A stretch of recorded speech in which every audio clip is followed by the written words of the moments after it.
Welcome to Fox 18 Sports Sunday. We have Doug Bland, the Steamwheelers owner, here with us, and I know we're a few months away from the opener, but there have been a lot of recent developments and new additions as well. So tell us a little bit about some of these new Steamwheelers that are going to be suiting up this season. Sure. Coach Ross and his whole staff's been at it full time here. We started free agency started on October 1st, so we started announcing some of the signings. But our defensive line is going to be unbelievable. We got Mr. Green from Indiana. We have Andre Pipkins that played at Texas Tech. Devontae Valentine that played at LSU. Some major programs, and these guys are coming in. Two of them had NFL experience, so they make it to the league, or we're on a practice squad and they get injured or for some reason don't make the team the following year. The coaches tell them, hey, look, go get some more film, go hone your skills, and that's where they would come to a team like the Steamwheelers. So last year, a little bit of our downfall was our defense, so we've really got that shored up. And then on the offense side of the ball, we signed the #1 player in the nation out of high school, Speedy Knoll. He ended up going to Texas Tech, Texas A&M, played there for 3 years, then went pro. He was with the Green Bay Packers for a year, and now he's going to be a Steamwheeler. So we're excited about that. Plus our MVP quarterback, absolutely, E.J. Hilliard re-signed. So we're excited. If last year wasn't in the IFL, we had everything in order except for a little bit on the defensive side of the ball. But we've got all of our weapons back, as well as some new ones, and the defense is going to be stellar. Shoring up some of those spots there. And when you got a nickname like Speedy, that bodes pretty well for some indoor football, doesn't it? Absolutely. Yeah, he had a little bit of run-ins with some off-the-field issues, but Coach Ross sat him down and talked to him and said, listen, this could be a great opportunity for you to show that what you've got.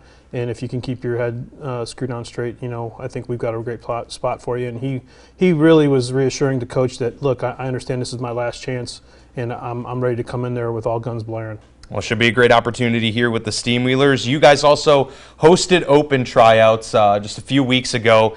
This is always something that you guys have valued and put a lot of value on, not just in terms of the local talent getting an opportunity, but also for the team to find some quality talent at these open tryouts. Walk us through how that day went and what you were able to find from it. Sure. We had 42 guys from about 6 different states that showed up, as far south as Miami, Florida. We had some kids that flew in, and it's not easy. You're flying in on your own dime. You're trying to show the coaches what you have.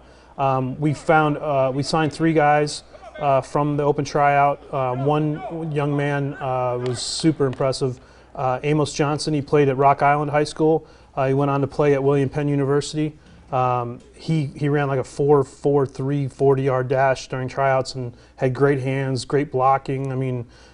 Coaches were impressed. I was impressed. I was like, darn, this kid's got some tools here. So having some more local players on the roster is something really special that the Steamwheelers have, because we have a good mix of the guys who come from all over the country, the big major programs like LSU, Texas Tech, and stuff like that. But you also have the guys like Kevin Rudd, who played in Davenport, and now we have Amos Johnson, who played at Rocky. So that's pretty cool that all their fans and their family and their old teammates can come watch and play at the Tax Slayer Center. Yeah, it just adds that extra draw to come out and catch the games and see some of your former teammates. And, they've been huge producers as well. Kevin obviously been a focal point of that offense, which has been on the tops of the league over the past few years. As we get ready for year 3, this is the second year, of course, in the IFL. What progress have you seen, more just globally as an organization? You guys started kind of from scratch, bringing the organization back, but starting anew, and here you are almost, 3 years later. What have you seen in terms of just how this thing has grown over the years? We had to step our game up. Literally, it was funny because 2 years ago, all we had was a logo and some photos of what we think is going to happen. We didn't have any players signed, we didn't have anything, and we jumped into that first season in the CIF and made the playoffs and had a good season.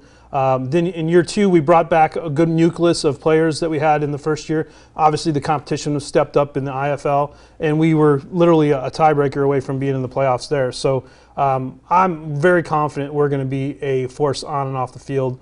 From a structure standpoint of our organization, we're really trying to build a a program with a lot of longevity to it, because it's something very important to this community. Last year we did a really cool program with Riverbend Food Bank, where we almost 50,000 meals that we provided for the less fortunate here in the Quad Cities. Awesome. So we're going to do a lot more stuff like that, but we're also partnered up with the TBK Sports Complex.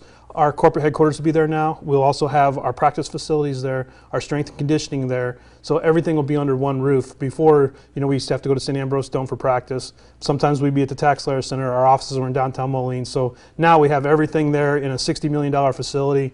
That helps us with recruiting too, so we can actually show these guys, look, this is where we call home, and they have world-class training facility, world-class weight room. I mean, everything is there for us. That's a great point. It's all under one roof, and yeah, you don't often think about some of those, things on the outside. But yeah, to a guy coming in trying to make the team or wanting to join, that's definitely a big selling point. There's 12 teams in the IFL for them to choose from. So sure. We're going up against the Arizona Rattlers for trying to recruit the same kids, and we can say, look, we have a $60 million practice facility. It's not ours, but it's at our resources, right. So those type of things are go a long way when a kid's looking at, hey, I'm going to spend the next 5 months here, trying to get to that next level. Where do I want to do it at?